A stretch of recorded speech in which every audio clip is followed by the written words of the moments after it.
Hey, what is up, guys? It is your boy Speed here, and today I'm going to show you how to play one of the most broken carry heroes of the patch, and that is Monkey King. We're going to be looking at a game I played that allowed me to qualify for the closed qualifiers of Division 1 of the upcoming DPC Valve event. Now, unfortunately, at the point of this recording, I did lose in those closed qualifiers, so unfortunately, well, I would say fortunately, but unfortunately, we are in Div 2. But honestly, I'm very excited to be in Div 2.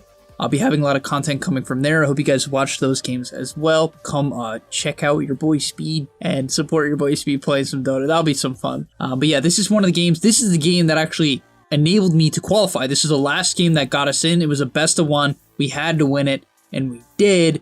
And I played Monkey King. This hero is pretty ridiculous right now. I think it's one of the best heroes of the patch. Maybe there's people who disagree with me, but honestly, like Monkey King, Troll, Bat, Nyx, Lycan, Beastmaster, like these heroes in particular are like, I don't know, pretty insane. But alright, let's get into it. Let's look at the draft to start it off. I'm not going to spend too much time on the draft. I just want to show you when I pick Monkey King and why. I'm not going to go over the whole draft.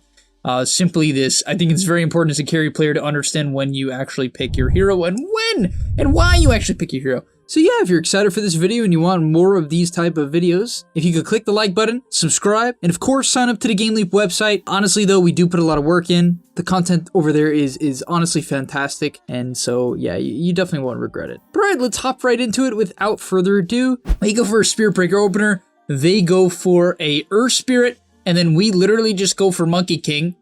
And the great thing about this hero is it's just always good. How I see Monkey King is that this hero is just reliable. It's a high armor hero that has a range creep secure. It has a way to recover. It's good at split pushing. It has good team fight, good utility. It's very, very versatile. In the past, Monkey King had a questionable laning stage. Considering he had 0 armor, he could die a lot. But now that's not even close to the case. This hero is incredibly tanky. People take their Q at level 1 more now, which allows you to secure creeps. And so all in all, this hero is very reliable. So yes, you can literally first phase Monkey King in your ranked games, and it's completely viable. And I totally mean that. There are some lanes that can be hard, like Viper can be hard, Veno can be hard. A lot of these like kite heroes, but honestly, most of the strength laners are pretty easy or favorable. Like you beat Prophet. So all in all, you're just chilling. Yeah, you're just chilling. So getting into the game, let's start off with my starting item build and discuss why I actually go these items. I have very little regen here. I don't even have a Quelling Blade. And you might be asking, like, Speed, why would you do this? This seems insane. And yeah, it is a bit insane, but honestly, I'm one of those players who, if I have an idea, I'm going for that idea. I'm committing to that idea. And so I commit to that idea here. And my idea is I'm laning against Earth Spirit Night Stalker. It's an incredibly easy lane for a Monkey King. And understanding that, I go a very greedy item that allows me to chase them down. Or Revenom. I don't even buy Quelling, I buy a bunch of stats, so I have a bunch of extra right-click damage so that I can potentially zone them out. And you'll see that's what I'm going to do. Right, so I block these creeps, and you'll see my strategy kind of plays around that. Now, I don't have Jingu at level 1. You might be saying, Speed, you don't have Jingu. You don't need Jingu on Monkey King. It's really bad at level 1. It kind of just is. The only thing it's good for is like denying and CSing. The lifesteal is inconsequential. Really, all it's good for is getting a bit of damage to maybe chip them down, but primarily you're just going to use it to deny if you happen to get Jingu, or maybe heal with Boundless if you were level 2. Jingu only really gets good once you're level 3, which you will tend to take. But yeah, in this lane, you're going to see I hit people a lot. Unfortunately, I get hit up with the gang squad. Don't worry, that won't happen in your pubs. The position 5 Bane will probably not flank you from the trees. But yeah, it's definitely something to look out for. Nonetheless, this lane ended up pushing in, and I discussed this with one of my friends. This is actually really bad for us in the game. The reason being is because when the lane doubles up like this and they have 2 range creeps and like 18 melee creeps, I can't hit the Night Stalker, because if I do, I'm going to tank all these creeps. Even though I'm a 6 armor hero with high movement speed, it's still not that good, right? It's still not that good. So instead I used my Boundless to try to secure the range. I missed it, but that's the idea. You push in the range creeps, and when you push in the range creeps, you naturally can trade afterwards. And you can see, I'm constantly trying to bait the Night Stalker, right? I'm always like stepping up, looking for that auto attack. The next key thing to understand on a Monkey King is when you can actually get your Jingu. A lot of people literally ruin their lanes trying to build Jingu. So like right here, I hit this guy, I get the 3rd. Yeah, I theoretically could chase him down for the last one, but like I was about to get out of range, and I'd miss CS for it. I've already done my job. I've harassed him out of lane. I can go for the deny, even though I griefed that one. I can go for the deny, and I can continue to zone him out of the creeps. And that's all I really need to do. I don't need to kill him. I don't need to do anything crazy. I just need to continue to make sure we can deny a large portion of his creeps. And that's the benefit of Monkey King. He can do this against most heroes. Now, moving on, when you're having a good lane, you want to buy a few items. You want to buy Orb of Corrosion. This item is insane on Monkey. You want to buy a Wraith Band, and you want to buy Boots. Sometimes Stick is good too in certain matchups like Veno, but, you know, Night Stalker, not really against Night Stalker. Now, I buy these boots, I got this Orb of Venom, I got this Wraith Band, Orb of Corrosion. I'm just gonna go ham now. And that's the key. You notice in this first portion of the game, nothing really happened. The Night Stalker knew what he was doing. He played very far back, he was pulling a lot of creep aggro, so I couldn't chase him too much, and so I had to just focus on the CS game. However, you notice that, yeah, I'm crushing him on the CS game. It's 33-8 to 20-2. It's you know, it's quite favorable for me. Not insane, right? But I am a good 700 net worth above him, and that's the main goal. You don't have to dominate your lane in these favorable matchups early on. You are trying to get up a lead for when you're level like 5, for when you're level 4. That's when you're strong. Even level 3 and you get your items. That's when you pop off. A lot of people try to pop off before they're even strong, and you're gonna feed or waste time or miss CS and miss your timings. Next up, let's get into the skill build. So the first thing you want to do is you usually want to just take Boundless at level 1, Jingu at level 2 and 3, Boundless again at 4. Sometimes you'll see people take Tree Dance at level 4 as well if they need to chase someone down. Maybe they're laning against a Viper and they want to close the gap right away. You can take Tree Dance to hop on them. Like for a lot of these ranged heroes, it has a lot of viability. Against Night Stalker, I was just like, I'm just going to bully him out of the lane. I don't need to chase him, I'm just going to bully him out. And so that's what I did. Now after that, my lane was going so well, and so I wanted to go for the W afterwards. Reason being is because it allows you to farm. It's as simple as that. It lets me farm. And so I don't want to max out my Q and my E just yet. I would rather give myself the ability to farm by taking my other spells as well. And funny enough, this game was actually really boring. I ended up making like close to no rotations this game. I kind of was just running at the enemy safe laner. I had a good lane, so I'm like, yeah, I'll just continue to make plays. Honestly, my team in general were very greedy. We happen to be greedy. Not always, obviously it depends on what heroes we pick. But in this game, we have like this Void Spirit who you know, wants to farm quite a bit. He can make rotations, but we have a Beastmaster controlling the bottom side, so I guess I felt like I wanted to be top. However, I know a lot of players would say, hey, I should rotate mid here. The reason being is I can group up with them. They're having a very good game.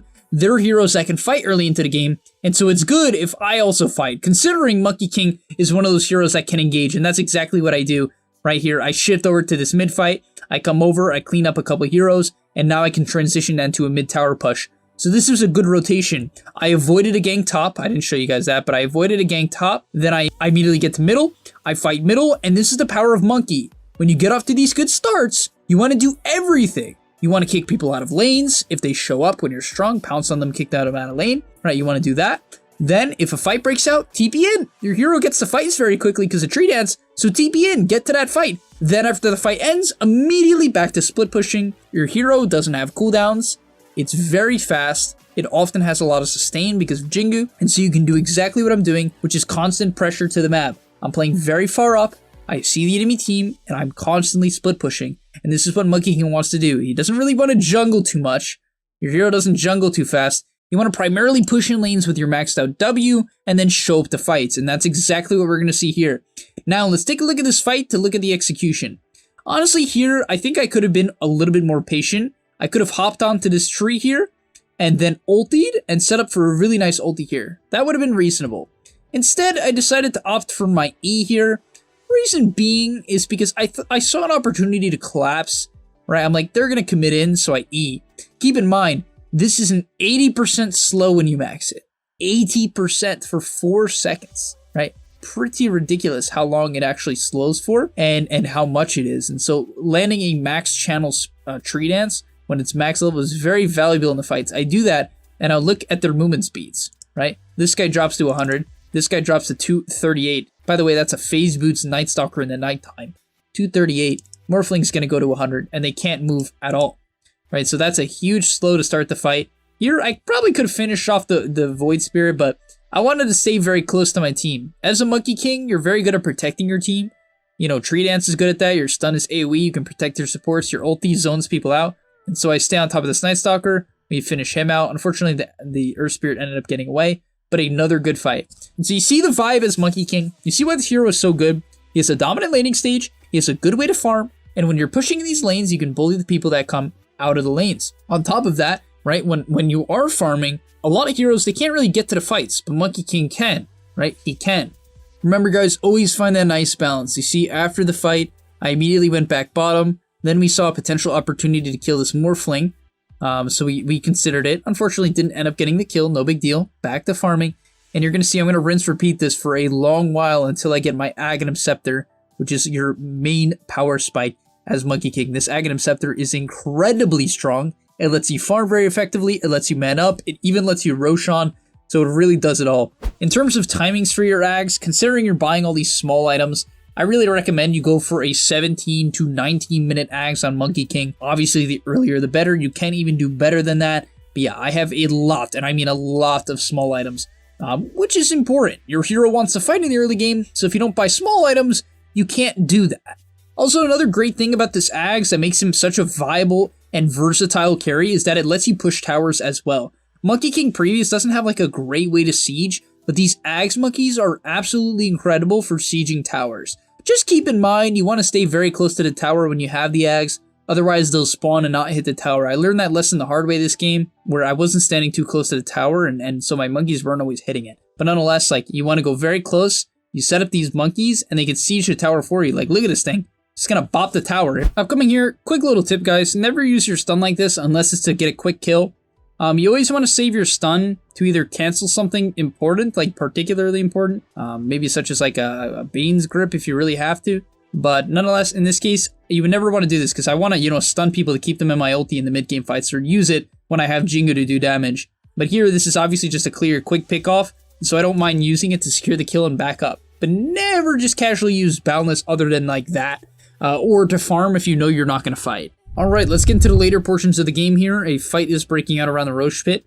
Yeah, this is where the Ags comes into play. It is really good for Roshing as well. There's even a secret strategy where basically you can set up the Ags monkeys where they don't aggro Roche and they can just solo Roche for you. It's very bizarre. I'm not going to get into it in this video because I didn't do it, so I don't really have a good example, but it's a thing. Just keep that in mind if you want to try it out. But yeah, a fight breaks out here, and remember, my main job is to protect my Oracle. Now here, the Night Stalker unfortunately silenced my ulti, so I'm just going to go to auto attacking.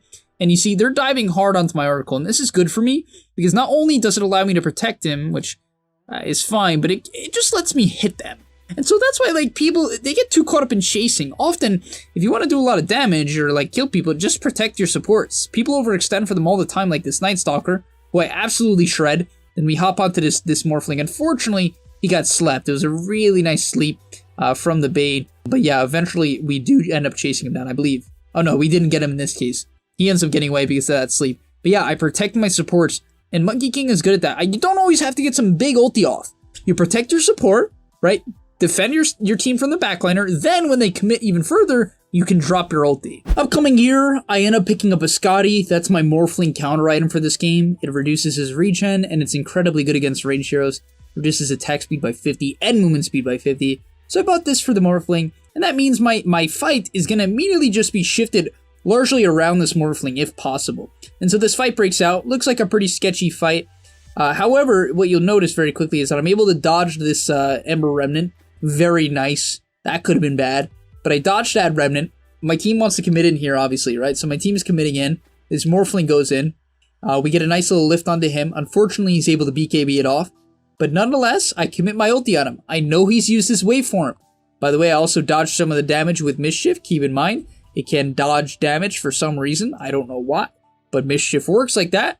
I literally dodged waveform damage, and then I start hitting him. And look, this guy can't man up. Monkey King destroys him once I get my Scotty plus my ulti down. And it might be like, this isn't a great ulti. It's not. The enemy team caught us off guard. Typically, when you're playing Monkey King, you want your team to get the jump. Therefore, the enemy team responds to that jump, and you can get a big ulti off when they all commit in at the same time. Unfortunately, the fights weren't really going like that. The enemy team was kind of doing a good job of picking us off.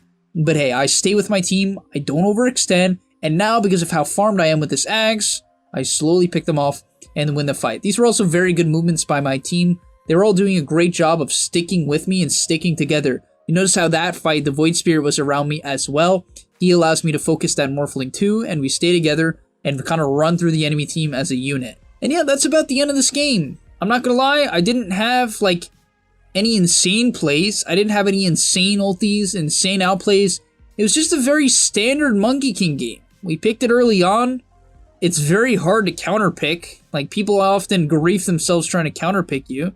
Because honestly, you can even send it mid lane if you think it's a bad matchup in the safe lane and vice versa. And yeah, your hero just farms fast.